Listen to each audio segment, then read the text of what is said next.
sobre Jesus e a unção que está sobre a igreja. É a mesma unção que veio sobre ele, é a unção que a igreja carrega hoje. Isaías 61.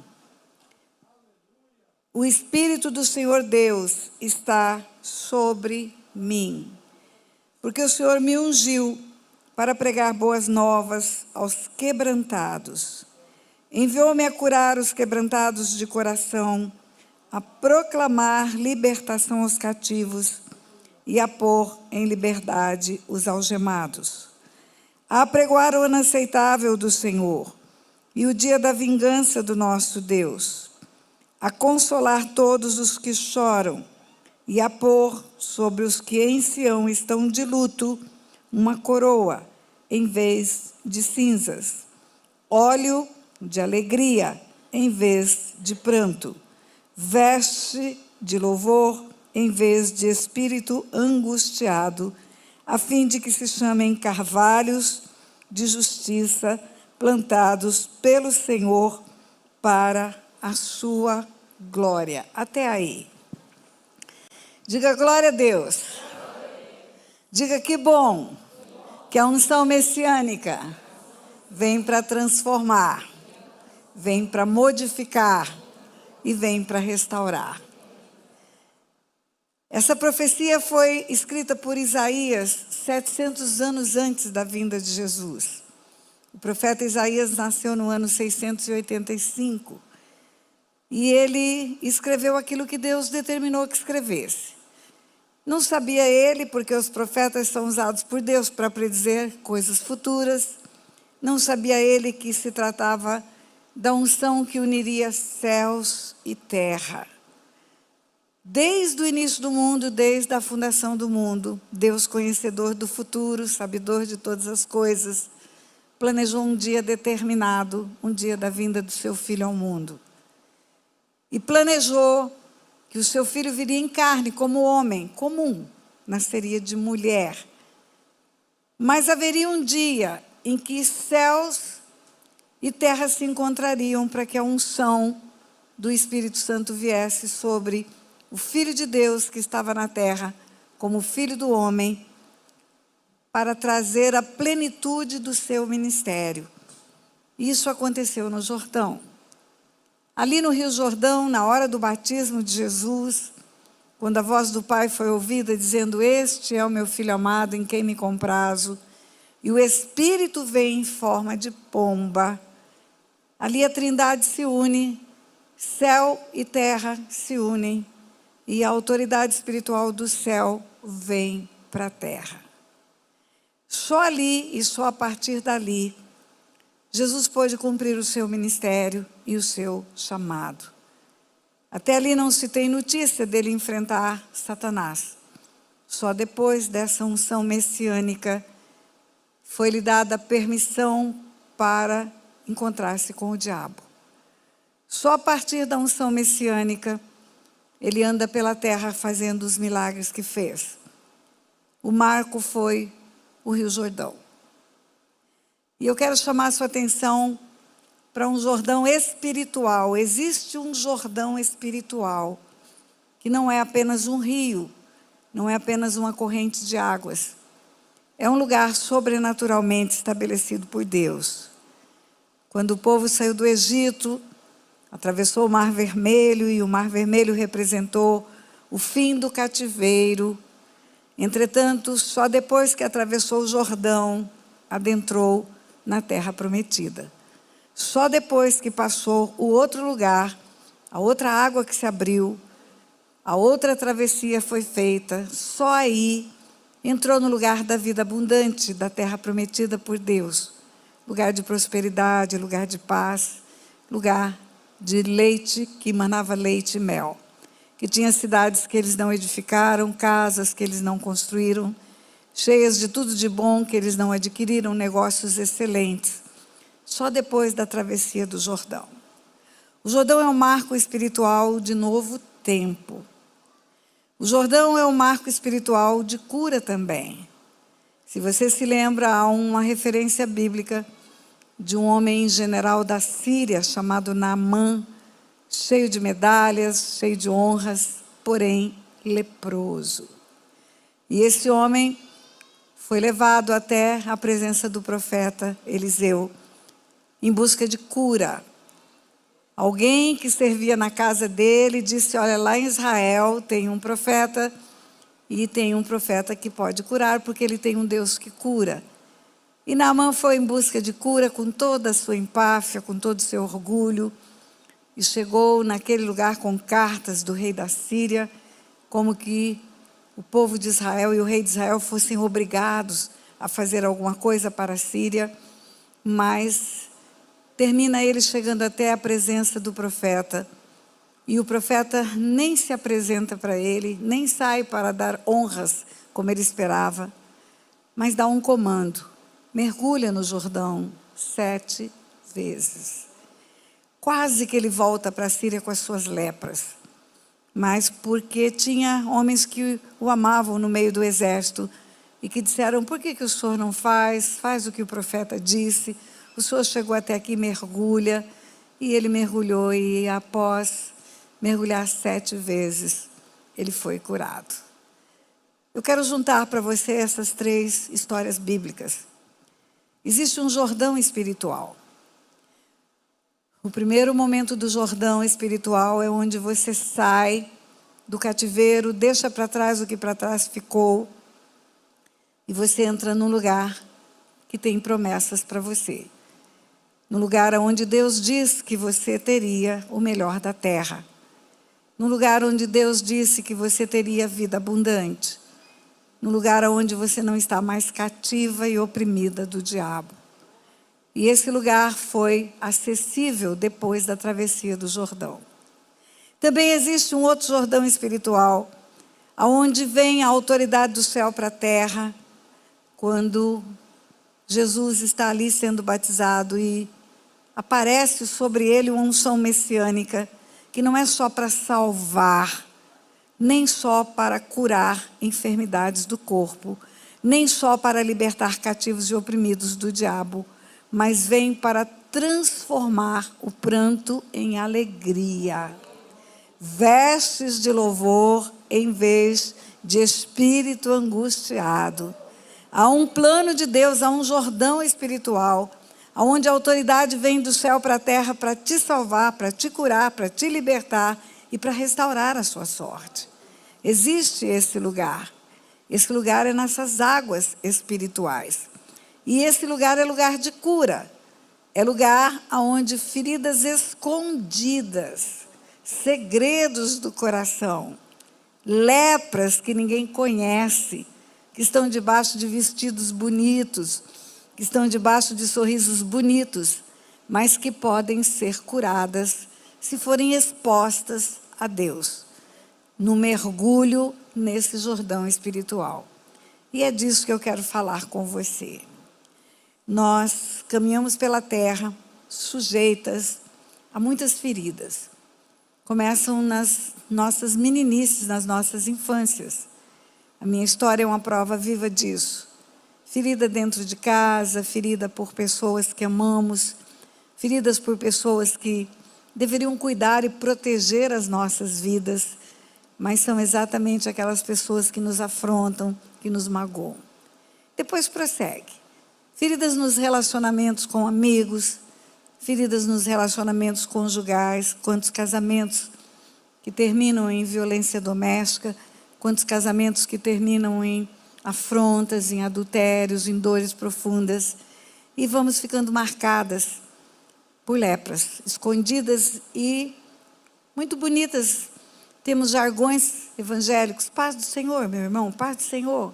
Semana de vitória, irmã, semana de vitória. Oh, querida, vá em paz. Na verdade, nós estamos com um grito na alma, pedindo ajuda, pedindo socorro. Ana era um exemplo disso. A história de Ana é um exemplo disso. Ano após ano, na tenda da congregação, chorando, e ninguém se apercebia qual era a causa do choro de Ana. Ano após ano, Ana sofria porque tinha uma rival, não tinha filhos, era estéril, e a rival a oprimia, vivia na mesma casa que ela, Um triângulo amoroso, vivendo todo mundo junto. A outra tinha muitos filhos, eu acredito que tinha 10, porque de ano em ano, quando iam à tenda da congregação para adorar, e Ana chorava e não comia, chorava e não comia, e o seu marido falava: por que não comes? Por que estás tão triste? Não te sou eu melhor do que 10 filhos? Se ele dizia 10 filhos, certamente a outra, que se chamava Penina, tinha 10 filhos. E para uma mulher ter 10 filhos, querida, pelo menos 20 anos.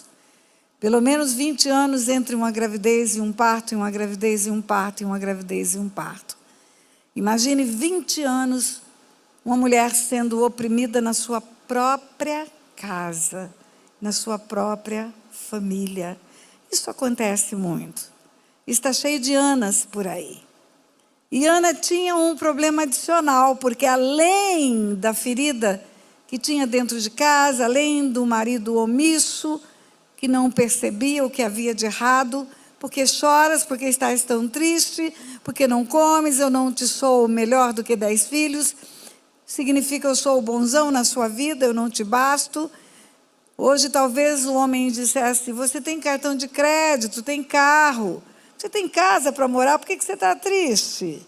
Não fica triste não, faz de conta que não está acontecendo nada.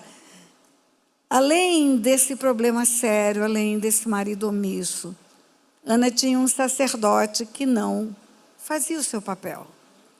Era um sacerdote que não cumpria o seu papel. Deus fala: a doente não trataste, a ferida não curaste, a desgarrada não buscaste. Quando vai falar de um mau pastor, aquele sacerdote era um mau pastor. Porque havia uma mulher na tenda da congregação que de ano em ano vinha para celebrar ao Senhor e ao invés de celebrar chorava e não comia na hora da comunhão, do repartir do pão. E o dia que aquela mulher foi ao altar, chorando diante de Deus, depois de mais de 20 anos, chorando no cantinho, no seu lugar, na tenda da congregação, aquele sacerdote faz uma pergunta absurda para ela: você está embriagada? Aparta de ti esse vinho. Ele a tomou por bêbada. Ele viu aquele choro e não viu que aquele choro resultava de um segredo do coração. Não, aquele choro era de embriaguez para ele. Ele viu uma mulher bêbada na sua frente. Ele não viu uma mulher sofrida. E a resposta dela para o sacerdote: não, meu senhor, eu não bebo vinho nem bebida forte. Eu sou uma mulher atribulada de espírito. A minha alma está amargurada. E pelo excesso da minha aflição é que eu tenho chorado até agora. Atribulada de espírito, alma angustiada, excesso de aflição, tudo isso escondido, tudo isso invisível. Ninguém vê a alma atribulada, ninguém vê excesso de aflição. Ninguém vê dores da alma, dores do coração, são segredos, feridas guardadas, escondidas, coisas que não são visíveis aos olhos dos homens. Talvez nenhuma pessoa naquela tenda da congregação, ano após ano, que Ana estava convivendo com eles, num dia especial, dia de celebração, pudesse observar o motivo do choro de Ana.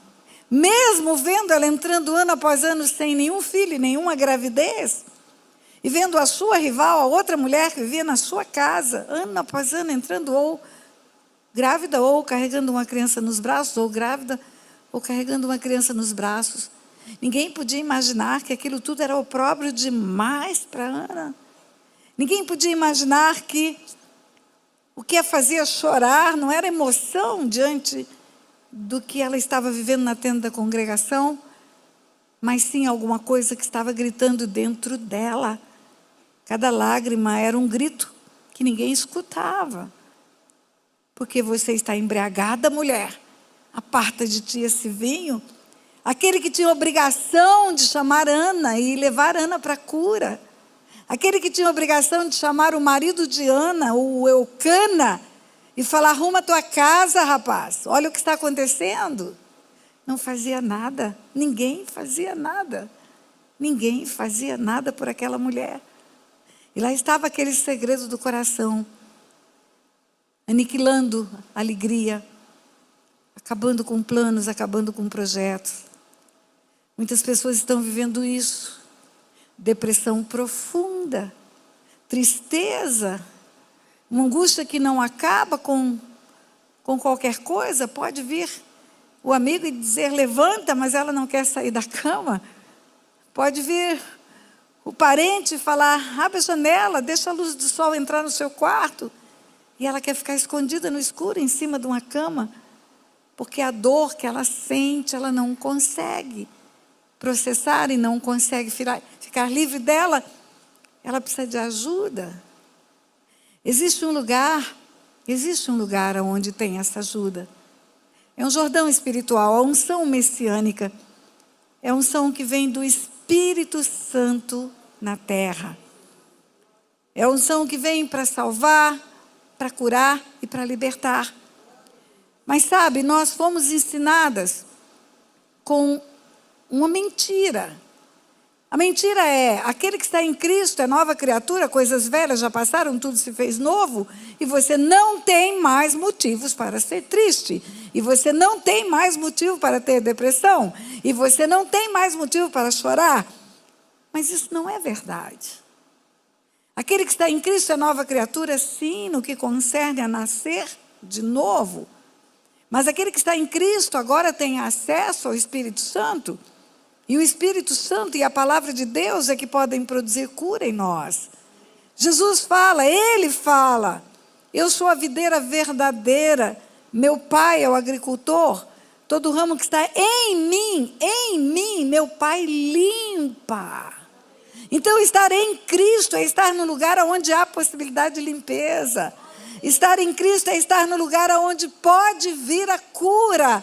Então não tem por que esconder a tristeza, por que esconder a dor e mentir que você está limpo e pronto para caminhar agora com tudo aquilo que Deus quer que você produza, porque somos limpos para produzir frutos.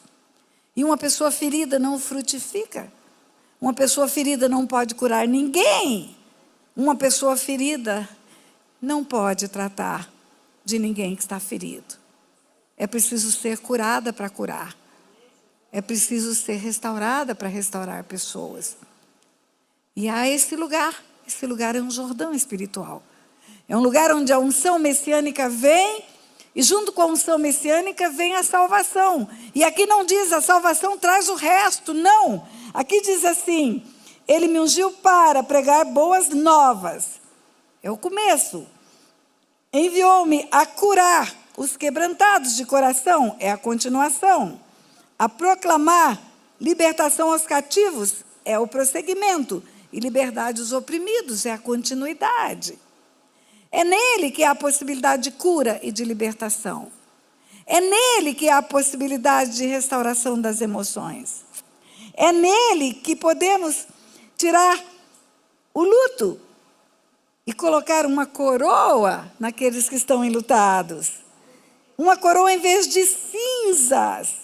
Óleo de alegria em vez de pranto. É nele que é possível acontecer isso.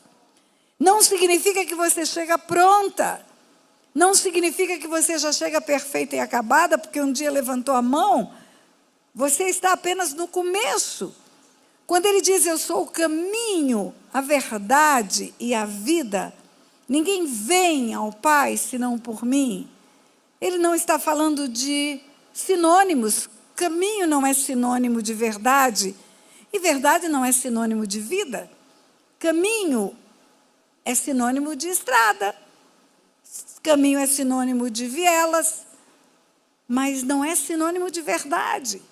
Caminho é o lugar de entrada, é quando você entrega a sua vida para Jesus. Oh, que legal, você chegou no lugar onde você vai poder passar o Jordão e entrar no lugar de vida abundante.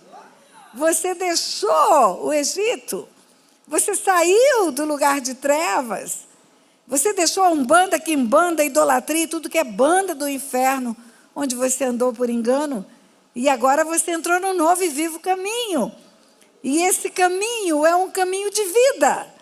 Você converteu, você estava indo aqui e você ia despencar num abismo, agora você converteu, mudou a rota.